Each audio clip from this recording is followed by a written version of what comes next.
Hello dear students, इस video में हम क्लास फिफ्थ की मैथ वर्कशीट नंबर 75 करेंगे। डेट है इसकी 21 सितंबर 2021 और इसका जो रिलेटेड लर्निंग आउटकम है वो है to learn different methods of division. तो चलिए शुरू करते हैं आज की वर्कशीट। उससे पहले प्लीज़ हमारे चैनल को ज़रूर सब्सक्राइब कर दीजिए। इसमें आपका फर्स्ट क्वेश्चन है चित्र पहेली। दिए गए चित्र को एक जैसा बनाने की कोशिश की गई थी, परंतु बनाते समय चित्र 2 में कुछ गलतियां हो गई हैं। आप किन्हीं 4 गलतियों को ढूंढकर अपने अध्यापक या अध्यापिका के साथ साझा कीजिए। तो यहाँ आपका ये चित्र 1 है, ये वाला चित्र 2 है। तो अब हम इसमें 4 गलतियां ढूंढेंगे। ठीक है, तो चलिए ढूंढते हैं। सबसे पहली गलती यहाँ पर कौन सी है? ये देखिए, यहाँ पर 2 तितलियां उड़ रही हैं, लेकिन यहाँ पर 2 तितलियां नहीं हैं। एक बड़ी तितली भी इधर दिखाई दे रही है, यहाँ पर वो दिखाई नहीं दे रही। उसके बाद देखो, यहाँ पर कई सारे फूल हैं, लेकिन यहाँ पर फूल नहीं दिखाई दे रहे। तो मैं गोला करती जा रही हूँ। यहाँ पर भी देखो, बीच में कितने सारे फूल हैं, यहाँ पर बीच में खाली है। तो इस तरीके से आपकी जो है 4 गलतियां हो जाएंगी, पहली, दूसरी, तीसरी और चौथी। ठीक है, तो यहीं पर ये वाला जो चित्र पहेली वाला क्वेश्चन है वो तो फिनिश हो जाता है। सेकंड है अयाना और भैया के भाग के तरीके। अयाना के परिवार वाले मास्क, रूमाल आदि बनाने का काम करते हैं। वे उस सामान को अलग अलग पैकेटों में पैक करके दुकान पर भिजवाते हैं। अयाना की मम्मी ने अयाना को हिसाब लगाने को कहा कि उन्हें मास्क व रूमाल पैक करने के लिए कितने खाली पैकेट लाने होंगे। वे एक पैकेट में 5 चीजें पैक करते हैं। अयाना सोचने लगी कि मम्मी ने 95 मास्क बनाए हैं। ठीक है, कितने बनाए हैं? 95 मास्क बनाए हैं, जिन्हें पैक करने दुकान पर भेजना है। एक पैकेट में कितने मास्क रखते हैं वो लोग? 5 मास्क रखते हैं। तो उन्हें कितने पैकेट में कितने खाली पैकेट लाने होंगे? अगर देखो, जो एक पैकेट है उसमें वो 5 मास्क रख सकते हैं, तो 95 मास्क के लिए कितने पैकेटों की ज़रूरत होगी? ये आपका क्वेश्चन है, ये आपको बताना है। ठीक है, तो देखो इसमें जो है अयाना का तरीका क्या है। अयाना ने क्या किया, 95 मास्क है तो 95 को 2 भागों में तोड़ लिया। 50 प्लस 45 कितने होते हैं? 95 होते हैं। तो एक 50 और एक 45 ऐसे 2 भागों में तोड़ दिया। तो अब पता है हम लोगों को कि जो एक पैकेट है उसमें 5 मास्क आते हैं। तो अब 50 मास्क पैक करने के लिए कितने पैकेट चाहिए होंगे? तो देखो, अगर 5 मास्क पैक करने के लिए एक पैकेट चाहिए, तो 50 मास्क पैक करने के लिए 10 पैकेट चाहिए होंगे। तो ये तो सीधा साधा हिसाब है। तो उसने क्या किया, 50 मास्क पैक करने के लिए 10 पैकेट चाहिए। इसी प्रकार से 45 मास्क पैक करने के लिए कितने पैकेट चाहिए? 9 पैकेट चाहिए। तो कुल मिलाकर 10 पैकेट 50 के लिए, 9 पैकेट 45 के लिए। तो 10 और 9 इन दोनों को जोड़ लेते हैं, 19। यानी 95 का मतलब 50 प्लस 45 था। 50 के लिए 10 चाहिए, 45 के लिए 9 चाहिए। तो 19 टोटल जो है पैकेट चाहिए 95 मास्क को पैक करने के लिए। आपका तरीका भी यही था या अलग? अपने तरीके से हल कीजिए। तो अब आपको यहाँ पर अपने तरीके से हल भी करना है, तो हम हल करते हैं। देखिए, तो देखिए हमारा तरीका इस तरीके से हो सकता है। मेरा जो तरीका था वो ये था कि 5 मास्क के लिए पैकेट कितने हैं? 1 है। तो 95 मास्क के लिए पैकेट कितने चाहिए होंगे? अब 95 और 5 इन दोनों का जो है, ऐसे जो प्रॉब्लम्स होती हैं ना, इन प्रॉब्लम्स में हम लोग डिवाइड करते हैं। हमेशा क्या करते हैं? डिवाइड करते हैं। तो यहाँ मेरा तरीका डिवीज़न का ही था। मैंने क्या किया, 95 और 5 इन दोनों का डिवीज़न कर दिया। तो अब डिवीज़न कैसे होता है? 95 और 5 ये 2 संख्या हैं, तो इसको कैसे लिखेंगे? 5 का 95 में डिवीज़न हो रहा है। तो अब यहाँ आपको जो इधर लिखा होता है इसका टेबल पढ़ना होता है। तो 5 का हम लोग टेबल पढ़ते हैं। 5 1 ज़ा 5। ठीक है, 5 1 ज़ा 5 हो गया। तो देखो, सबसे पहले पहले डिजिट देखो कि पहले डिजिट में डिविजिबल है ये वाला कि नहीं है, यानी पहले डिजिट में भाग जा सकता है कि नहीं जा सकता। तो 5 ही कम 5, 5 दूनी कितने हो जाते हैं? 5 2 ज़ा 10 हो जाते हैं। अब 9 से तो बड़ा हो जाएगा 10, तो हम जो है 5 1 ज़ा 5 ही लेंगे। तो 5 1 ज़ा 5।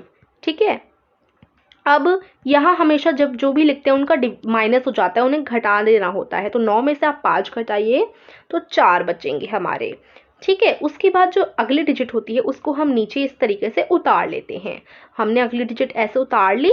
अब ये 45 है। अब 45 5 के पहाड़े में आता है? हाँ आता है। 5 5 9 हो जाते हैं हमारे 45। ठीक है, उसके बाद इनको घटाइए, 0 आ गया, यानी हमारा जो पूरा क्वेश्चन था वो सॉल्व हो गया। 0 आंसर आ गया ना। सो यहाँ पर जो आंसर बचता है ये वाला जो होता है ये हमारा क्वेश्चन होता है और इसी को हम आंसर कहते हैं। तो हमारा आंसर है 19। तो इस तरीके से जब हमने भाग दिया तो हमारा आंसर 19 आया। ठीक है, तो 5 मार्क्स के लिए एक पैकेट, तो 95 मार्क्स के लिए 19 पैकेट चाहिए होंगे। ये हमारा तरीका है। अब देखते हैं आगे। अयाना का तरीका देखकर भैया बोले, अयाना तुम्हारा तरीका भी सही है, लेकिन मैं तुम्हें दूसरा तरीका बताता हूँ। आओ हम भी अयाना के साथ डिवाइड करने का नया तरीका सीखें। तो अब यही है डिवाइड जो है ना, डिवीज़न जो अभी मैंने आपको पीछे सिखाया, यही तरीका जो है इधर बता रखा है। ये देखो, वैसे ही तो किया है ना। ये देखो इस तरीके से किया है। सबसे पहला जो चरण था उसमें 45 बचा, उसके बाद दूसरे चरण में 45 से भाग चला गया तो 0 बच गया। तो आप इसको पढ़ सकते हैं अपनी वर्कशीट में। वैसे मैंने आपको समझा ही दिया है, वही चीज़ इसमें सिंपल सी लिखी हुई है। तो अब हम आगे चलते हैं। आगे है हमारा, देखो, भैया ने अयाना को अब रुमाल पैक करने का हिसाब लगाने को कहा। आप भी अयाना के साथ पता लगाइए कि यदि एक पैकेट में 6 रुमाल पैक होते हैं तो 126 रुमाल पैक करने के लिए कितने पैकेट चाहिए होंगे।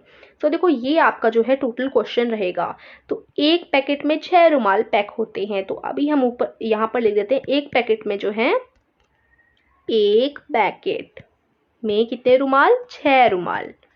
ठीक है, तो अब क्या पूछा गया है हमारा कि हमारे 126 क्या है, हमारे रुमाल हैं। 126 रुमाल के लिए कितने पैकेट चाहिए होंगे। सो इसमें भी हमारा डिवीज़न होगा। आपकी वर्कशीट डिवीज़न की है, इसमें हम भाग देंगे। तो देखो कैसे देंगे, यहाँ पर 126 में डिवाइड 6 का। तो देखो इसका आपको आंसर यहाँ पर लिखना होगा। तो इसका आंसर देखो, आप अपनी कॉपी में सबसे पहले ये जो पूरा लिखा हुआ है इसको लिखेंगे, उसके बाद आप लोग इसको लिखेंगे, उसके बाद आप लोगों को ये सॉल्व करके दिखाना है। ऐसा नहीं है कि ऐसे ही यहाँ पर आंसर लिख दिया नंबर में, इसको पूरा सॉल्व कीजिए। ठीक है, तो पूरा सॉल्व करते हैं इस क्वेश्चन को। आइए देखते हैं कैसे होगा ये। देखिए सबसे पहले आप इस तरीके से बनाएंगे, 6 और 1 2 6, इसको हम लोग सॉल्व करते हैं।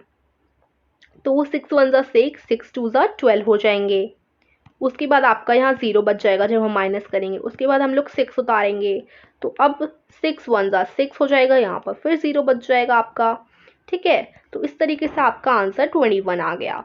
तो आप लोग सबसे पहले इस क्वेश्चन को अपनी कॉपी में नोट डाउन करेंगे, उसके बाद आप लोग ये वाला पूरा सॉल्व करेंगे।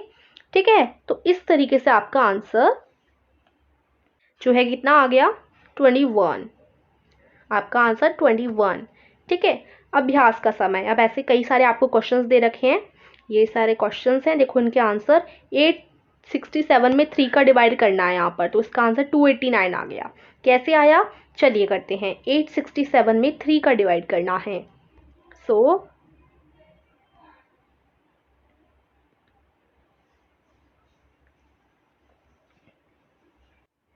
ये देखिए 3 यहाँ पर, तो 3 1 ज़ा 3, ठीक है, और 3 2 ज़ा 6 हो जाते हैं। उसके बाद कितना बचेगा, 2 बचेगा, उसके बाद 6 उतरेगा, और 8 ज़ा 24, फिर 2 बचा, 7 उतरा, और 9 ज़ा 27, और उसके बाद ये माइनस होंगे तो यहाँ 0 जो है आ जाएगा। ठीक है, तो इस तरीके से पूरा सॉल्व होगा और 289 जो है इसका फाइनल आंसर आएगा। Right, so 289 is equal to, उसे सॉल्व कर कर आप लोग 289 लिखेंगे। इसी तरीके से देखो यहाँ पर क्या है, यहाँ पर 575 में 6 का डिवीजन हो रहा है, तो जल्दी से इसको भी सॉल्व कर लेते हैं। 5 क्या है हमारा, 575 में 6 का, तो देखिए यहाँ पर 50, देखो 5 तो छोटा ही है, 6 1 ज़ा 6 हो जाता है, तो पहले डिजिट में तो नहीं हो पाएगा, तो इन दोनों डिजिट को देखो 57, तो 5 9 ज़ा 54, 6 9 ज़ा 54 हो जाते हैं। ठीक है, 54, तो यहाँ 3 बचा, 5 उतरा और 6 5 से 30 और 0 5। अब देखो 5 फिर छोटा बच गया, फिर हम 6 1 से 6 तो करेंगे नहीं क्योंकि वो तो बड़ी डिजिट हो जाएगी। तो कभी कभी क्या होता है नीचे जो है 0 नहीं आ पाता, बच जाता है, तो यहाँ पर ये रिमाइंडर बच जाएगा हमारा। सो आंसर क्या है यहाँ 95 है। ठीक है, सो इधर आ जाएगा आपका इक्वल टू 95। इसी तरीके से इसको और इसको आपको सॉल्व कर लेना है। आपको डिवाइड करना तो वर्कशीट में सिखाई दिया है, मैंने भी आपको बता दिया है, तो अब आप सॉल्व कर लेंगे। इसका 95 आंसर आएगा, इसका 242, इसका 19 और इसका 193।